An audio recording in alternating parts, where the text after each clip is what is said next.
Hello everyone, स्वागत है आप सभी का द नॉलेज क्लासरूम के यूट्यूब चैनल पर। और आज की इस वीडियो में हम बात करने वाले हैं जियोग्राफी से संबंधित सोलर सिस्टम के बारे में। हमने इस सीरीज के अंदर जितना भी जो जियोग्राफी के अंदर सिलेबस है उसको कवर करने की कोशिश करेंगे।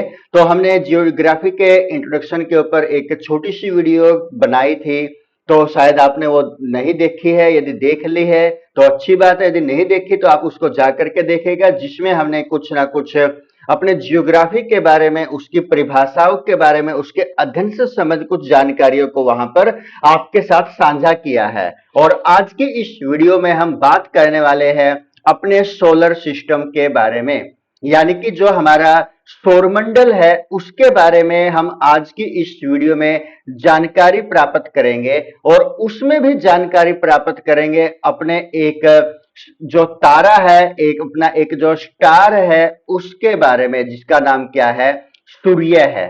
सन के बारे में हम आज की इस वीडियो में डिटेल से जानेंगे। तो सबसे पहले जो सोलर सिस्टम होता है यानी कि सौर मंडल होता है वो क्या होता है। सूर्य के चारों ओर जो चक्कर लगाते हैं, यानी कि जो ये सन हो गया, और इस सन के चारों ओर जो चक्कर लगाने वाले ये कुछ भी हो, चाहे वो यहां पर आकाश का कोई भी पिंड हो, कोई भी ग्रह हो, अक्षुद्र ग्रह हो, या धूमकेतु हो, या उल्का पिंड हो, यानी कि कुछ भी हो जो सूर्य के चारों ओर चक्कर लगाता है, तो उसी को क्या बोला जाएगा, उनके समूह को ही क्या बोला जाएगा, सोलर सिस्टम यानी कि सौर मंडल बोला जाएगा। अब सौरमंडल में जो सूर्य है अकेला, उसका जो प्रभुत्व है, यानी कि उसका जो बोलबाला है, सामान्य भाषा में बोले तो जो सौरमंडल का सबसे महत्वपूर्ण है वो कौन है, सूर्य है। सौरमंडल में सूर्य का प्रभुत्व है, क्योंकि सौरमंडल निकाय का द्रव्य का लगभग 99.999 द्रव्य किसमें ही निहित है, सूर्य के अंदर ही निहित है। कि जो हमारा यहाँ पर सौरमंडल है, सौरमंडल का 99% जो भाग है उसके अंदर जो प्रभुत्व है वो किसका है, सूर्य का ही है। यह कि जो सौरमंडल है, उस सौरमंडल के अंदर जो ऊर्जा का जो मुख्य स्रोत है वह भी कौन है, यही सूर्य है। यानी कि इस सूर्य से ही जो अन्य ग्रह है उन सभी पर क्या प्राप्त होती है, ऊर्जा प्राप्त होती है, प्रकाश प्राप्त होता है। उसके बाद आगे बढ़ते हैं और देखते हैं कि जो यहां पर जो ये सूर्य है, इस सूर्य के बारे में यदि हम जानकारियों को इकट्ठा करें, जो सूर्य है क्या है, सौर मंडल का मुखिया है कि जो हेड है इस सौर मंडल का, वो कौन होगा, जिसका सबसे ज्यादा क्या होगा, महत्व होगा, या जिसका एरिया ज्यादा होगा वही क्या होगा, मुखिया होगा। तो यहां पर सूर्य क्या है, सौर मंडल का मुखिया है। हमारे जो मंदाकिनी है जिसका नाम क्या है, दुग्ध मेखला है, कि केंद्र से लगभग 30,000 प्रकाश वर्ष की दूरी पर एक कोने में स्थित है। जो सूर्य है कहां पर स्थित है, हमारी जो आकाश गंगा है वो मंदाकिनी है, और उस मंदाकिनी का नाम क्या है, दुग्ध मेखला है।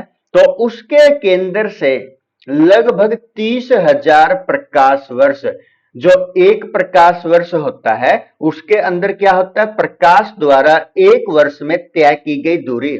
और प्रकाश की जो स्पीड है, यानी कि जो लाइट की स्पीड है वो कितनी है, 3 लाख किलोमीटर पर सेकंड है। यानी कि एक सेकंड में वो कितनी दूरी तय करता है, 3 लाख किलोमीटर की दूरी तय करता है प्रकाश। तो यहां पर तो कितनी है, 30,000 प्रकाश वर्ष की दूरी पर एक कोने में स्थित है। यह दुग्ध मेखला मंदाकिनी के केंद्र से चारों ओर, केंद्र के चारों ओर 250 किलोमीटर प्रति सेकंड, रफ्तार कितनी है, एक सेकंड में 250 किलोमीटर प्रति सेकंड की गति से क्या करने लग रही है, परिक्रमा करने लग रही है। कि जो ये दुग्ध मेखला है वो मंदाकिनी के केंद्र के चारों ओर, जो मंदाकिनी का केंद्र है उसके चारों ओर क्या करने लग रही है, 250 किलोमीटर प्रति सेकंड की रफ्तार से परिक्रमा करने लग, यानी कि परिक्रमा करने लग रही है। इसका जो परिक्रमण काल है वो कितना है? 25 करोड़ वर्ष है, यानी कि 250 मिलियन वर्ष है। जो इसका दुग्ध मेखला मेखला का परिक्रमण काल है वो कितना है? 250 मिलियन वर्ष या 25 करोड़ वर्ष है, जिसे ब्रह्मांड वर्ष भी कहा जाता है। जिसको क्या नाम दिया जाएगा? जो 250 मिलियन वर्ष है या 25 करोड़ वर्ष है उसको हम ब्रह्मांड वर्ष भी कह सकते हैं। तो सूर्य के बारे में और जाने। सूर्य अपने अक्ष पर कहां से? पूर्व से पश्चिम की ओर घूमता है, यानी कौन सी दिशा से कौन सी दिशा में? पूर्व से पश्चिम की ओर घूमता है जो ये सूर्य है। और इसका मध्य भाग 25 दिनों में व ध्रुवीय भाग 35 दिनों में एक घूर्णन करता है। घूर्णन क्या होता है? अपने ही अक्ष के ऊपर घूमना, यानी कि जो यहां पर घूर्णन है, मान लीजिए ये इसका ध्रुव है, इसका जो ध्रुवीय भाग है वो तो कितने दिनों में? 35 दिनों के अंदर एक घूर्णन करता है। और जो इसका ये बीच वाला भाग है वो कितने टाइम में करता है? 25 डेज के अंदर, 25 डेज के अंदर, 25 दिनों में ये क्या करेगा? घूर्णन करेगा। घूर्णन अपने ही अक्ष पर घूमना क्या कहलाता है? कि ये अपने ही अक्ष पर क्या करने लग रहा है? घूमने लग रहा है। तो इसको क्या बोला जाएगा? घूर्णन बोला जाएगा। कितने दिनों में करता है? जिसका ध्रुव वाला भाग है वो तो करेगा 35 दिनों में, और जिसके बीच वाला भाग है वो कितने दिनों में? 25 दिनों में घूर्णन करता है, जिसका मध्य वाला भाग है। सूर्य का केंद्रीय भाग जिसको क्या बोला जाएगा? क्रोड बोला जाएगा। यह कि हमारी धरती का जो अंदर वाला भाग है, जो केंद्रीय भाग है, उसको भी क्या बोला जाता है? क्रोड बोला जाता है। उसी प्रकार जो सूर्य का केंद्रीय भाग है उसको भी क्या बोला जाएगा? क्रोड बोला जाएगा। जिसका जो तापमान है, जो टेम्परेचर है, वो कितना होता है? 1.5 इंटू 107 डिग्री सेल्सियस, यानी कि 1.5 गुणा में 107 डिग्री सेल्सियस, ये इतना तापमान इसके केंद्र वाले भाग का, यानी केंद्रीय क्रोड का होता है। और जो बाहरी सतह है, जो बाहर वाली है, इसका तापमान लगभग कितना है?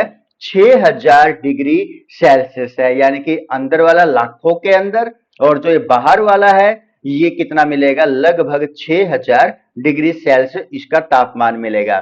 सूर्य क्या है? सूर्य एक गोला है। किस चीज का? गैसों का, यानी कि सूर्य एक गैसीय गोला है जिसमें हाइड्रोजन कितने प्रतिशत है? 71% है। इसके अंदर हीलियम कितनी है? हीलियम है 26%, 26.5%, और जो अन्य तत्व है वो कितने हैं? लगभग 2.5% है। उसके बाद यदि हम बात करें, जो सूर्य का व्यास है वो कितना है? 13,92,000 किलोमीटर है। और जो पृथ्वी के व्यास का लगभग कितना गुणा बढ़ा है?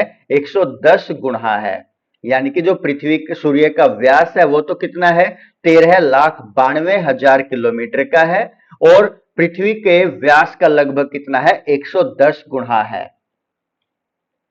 सूर्य के बारे में और जाने तो सूर्य के केंद्र पर नाभिकीय संलयन होता है, जो सूर्य की ऊर्जा का स्रोत है। कि सूर्य को ऊर्जा कहां से प्राप्त होती है?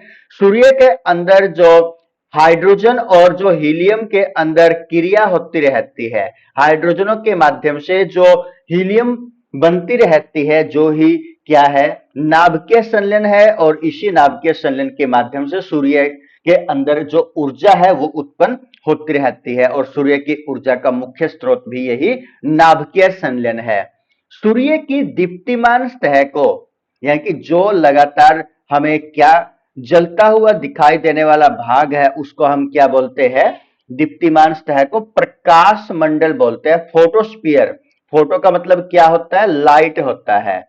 फोटो से क्या अभिप्राय है? लाइट इसका अभिप्राय है। उसके बाद प्रकाश मंडल के किनारे प्रकाशमान नहीं होते। जो प्रकाश मंडल का जो किनारा बनेगा वो क्या होंगे? वो प्रकाश नहीं देंगे, क्योंकि जो सूर्य का वायुमंडल है वो प्रकाश को क्या कर लेगा? एब्जॉर्ब कर लेगा, उसका अवशोषण कर लेगा। और इसी को क्या बोला जाएगा? वर्णमंड बोला जाएगा या वर्णमंडल बोला जाएगा। वर्णमंडल इसको बोला जाएगा, क्रोमोस्फीयर इसको कहा जाएगा। कौन से को क्रोमोस्फीयर कहा जाएगा? जब प्रकाश पड़ने लग रहा है लेकिन किनारों के ऊपर जो प्रकाश नहीं पड़ता। क्यों नहीं पड़ता? क्योंकि जो सूर्य का वायुमंडल होता है वो क्या कर लेता है? उस प्रकाश का अवशोषण कर लेता है, जिसके कारण से इसका क्या नाम है? वर्णमंडल है।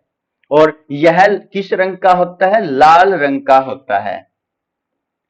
सूर्य किरित जिसको हम क्या बोलते हैं? कोरोना बोलते हैं इंग्लिश के अंदर। क्या बोलते हैं? कोरोना। सूर्य किरित। सूर्य ग्रहण के समय सूर्य के दिखाई देने वाले भाग को, यानी कि सूर्य ग्रहण लगा हुआ है और उस समय जो सूर्य का भाग हमें दिखाई देने लग रहा है, जो क्या होती है? सूर्य की बाह्यतम परत होती है, जिसको हम क्या बोलते हैं? कोरोना बोलते हैं। सूर्य की जो सबसे बाह्य परत होती है, जिसको क्या नाम दिया जाएगा? कोरोना का नाम दिया जाएगा। सौर ज्वाला को उत्तरी ध्रुव पर औरोरा, यानी कि जो सौर ज्वाला है उसको उत्तरी ध्रुव पर तो क्या बोला जाएगा? औरोरा। और औरोरा में भी क्या है? वो वोरियालिस है, यानी कि औरोरा वोरियालिस इसको बोला जाएगा। और दक्षिणी ध्रुव पर ओगेरा, क्या बोला जाएगा? ओगेरा। ऑस्ट्रेलिस कहा जाता है। ऑस्ट्रेलिस इसको दक्षिणी ध्रुव पर कहा जाएगा और वोरियालिस इसको किसको बोला जाएगा? उत्तरी ध्रुव पर इसको बोला जाएगा। अब जो सूर्य ग्रहण है, सूर्य ग्रहण क्या है? यह एक प्रकार की खगोलीय घटना है, जिसमें क्या होगा? चंद्रमा पृथ्वी और सूर्य के बीच में आ जाता है। जो चंद्रमा है वो किसके बीच में आ गया? पृथ्वी और सूर्य के बीच में आ जाता है, जिसे जो सूर्य का प्रकाश है वो आंशिक रूप से या पूर्ण रूप से क्या हो जाएगा? बाधित हो जाएगा। और यह घटना तब होती है जब चंद्रमा सूर्य के सामने आकर अपनी किरणों को रोक देता है, आकर के जो सूर्य की किरणें हैं उसको रोक देता है। और सूर्य ग्रहण मुख्य रूप से तीन प्रकार के होते हैं: पूर्ण सूर्य ग्रहण, आंशिक सूर्य ग्रहण और वलयाकार सूर्य ग्रहण। यह कि यहाँ पर ये सूर्य है और यहाँ पर ये पृथ्वी है और ये यहाँ पर मून है। तो इनके कारण क्या होगा कि जब इस पृथ्वी के ऊपर, इस अर्थ के ऊपर सूर्य का जो पड़ने वाला जो प्रकाश है वो कौन रोक लेता है? मून रोक लेता है। तो जिसके कारण से किसकी स्थिति बन जाती है? ग्रहण की स्थिति बन जाती है। तो आगे जो सूर्य की उम्र है वो लगभग कितनी है? 5 बिलियन वर्ष है। कितनी है? 5 बिलियन वर्ष सूर्य की उम्र मानी गई है। सूर्य पृथ्वी से लगभग कितनी किलोमीटर की दूरी पर है? लगभग 15 करोड़ किलोमीटर की दूरी पर स्थित है। सूर्य के प्रकाश को पृथ्वी तक पहुंचने में लगभग कितना टाइम लगता है? 8 मिनट 16.6 सेकंड का समय लगता है। कहीं ना कहीं पर 8 मिनट 12 सेकंड का समय भी दिया हुआ हमें मिलता है। भविष्य में सूर्य द्वारा ऊर्जा देते रहने का जो समय है वो कितना है? 1011 वर्ष है। यानी कि आगे भविष्य में जो सूर्य कितने दिनों तक चमकता रहेगा? 1011 वर्षों तक चमकता रहेगा। सूर्य हमारी पृथ्वी से कितना गुना बढ़ा है? 13 लाख गुना बढ़ा है। मध्य रात्रि सूर्य का अर्थ है सूर्य का ध्रुवीय क्षेत्र में देर तक चमकना, यानी कि जो मध्य रात्रि है का जो सूर्य है आर्कटिक क्षेत्र में दिखाई देता है। जो मध्य रात्रि का जो सूर्य है वो कहां पर दिखाई देता है? आर्कटिक क्षेत्र में दिखाई देता है। यानी कि जो सूर्य है, सूर्य से पृथ्वी तक जो प्रकाश पहुंचेगा उसको पहुंचने में कितना टाइम लगता है? लगभग 8 मिनट का टाइम लगता है। मध्य रात्रि सूर्य का देश किसको बोला जाता है? नॉर्वे को बोला जाता है। जो मध्य रात्रि सूर्य का देश है वो किस देश को बोला जाएगा? नॉर्वे को बोला जाएगा। और मध्य रात्रि सूर्य का अर्थ क्या होता है? सूर्य का जो ध्रुवीय भाग क्या करेगा? देर तक चमकता रहता है, उसको क्या बोलेंगे हम? मध्य रात्रि सूर्य बोलेंगे। तो मध्य रात्रि सूर्य का देश किसको बोला गया है? नॉर्वे को बोला गया है। तो दोस्तों आपको हमारी ये जियोग्राफी की वीडियो किस प्रकार की लगी हमें कमेंट करके आवश्यक बताइएगा। जल्द मिलते हैं किसी अन्य टॉपिक के साथ, तब तक सभी को जय हिंद दोस्तों।